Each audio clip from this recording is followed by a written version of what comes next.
Oke, selanjutnya adalah topologi star. Seperti namanya, star ini susunannya berbentuk seperti bintang, ya. Jadi dia memiliki node atau inti tengah yang disambungkan ke node yang lain.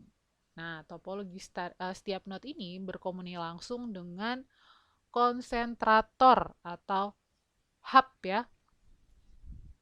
Nah, kalau jadi di sini di tengahnya ini nanti ada hubnya. Mungkin gambarnya ini agak beda ya dengan di sini. Jadi di sini ada hub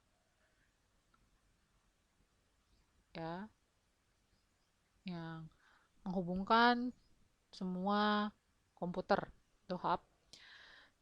Jadi bila setiap paket data yang masuk ke hub di sini ini di broadcast ke seluruh node yang terhubung, sangat banyak misalnya memakai hub 32 port, berarti untuk bisa dihubungkan ke 32 komputer, maka kinerja jaringan ini akan semakin turun gitu ya. Kalau misalkan cabangnya semakin banyak, akan semakin turun, tapi dia akan mudah untuk dikembangkan gitu, mudah untuk dikembangkan gitu.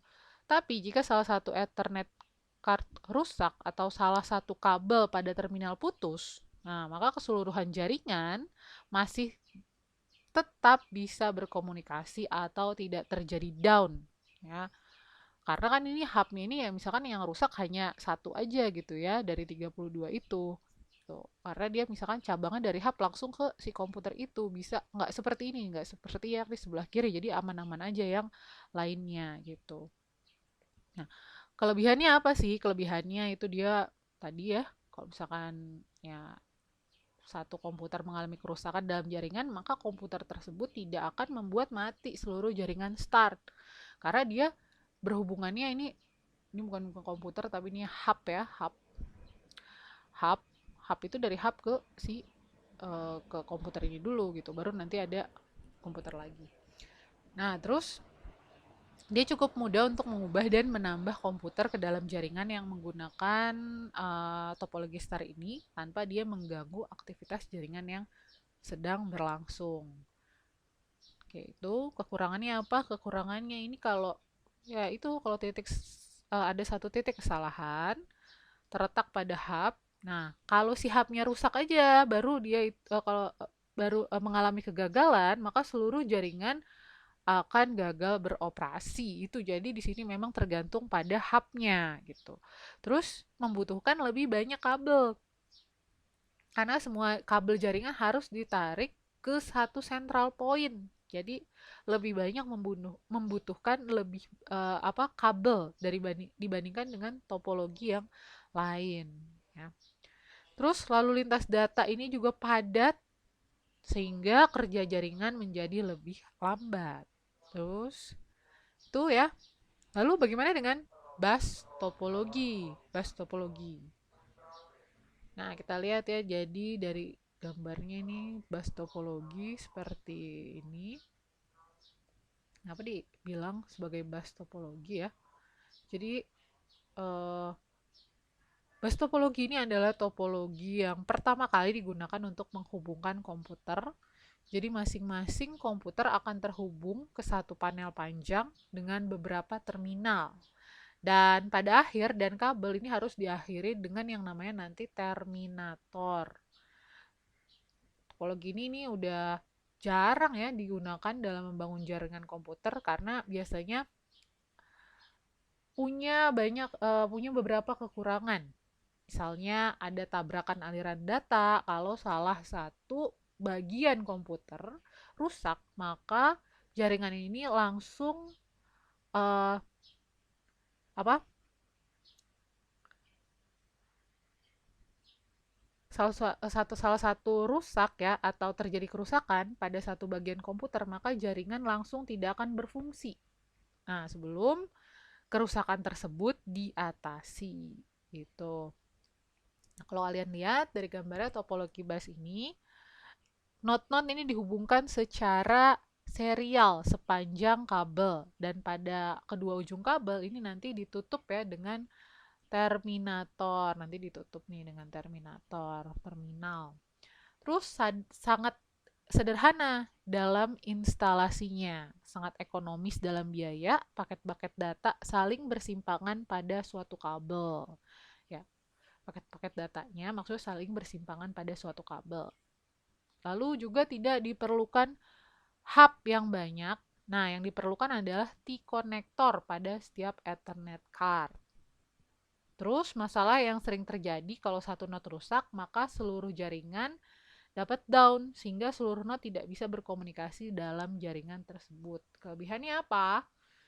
Jadi, di antara kekurangan tersebut, ya tidak membutuhkan sumber daya kabel yang banyak ya, kayak star topologi. Terus biayanya juga lebih murah dibandingkan dengan topologi lainnya. Terus tidak terlalu rumit juga kalau kita ingin menambah jangkauan jaringan dan cukup sederhana. Ya, kurangannya sekali lagi ditekankan bahwa ini nggak cocok untuk lalu lintas jaringan yang padat. Terus, tiap barel konektor yang digunakan sebagai penghubung ini akan memperlemah sinyal elektrik yang dikirim dan kebanyakan akan menghalangi sinyal untuk dapat diterima dengan benar. Nah, sangat sulit untuk melakukan troubleshooting juga atau perbaikan.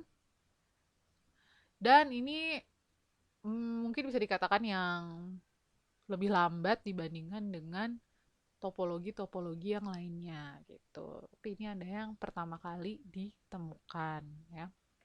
Nah, mungkin sebagai penutup gue akan sampaikan garis besar di sini, terutama bukan garis besar tapi gue akan menekankan terhadap internet.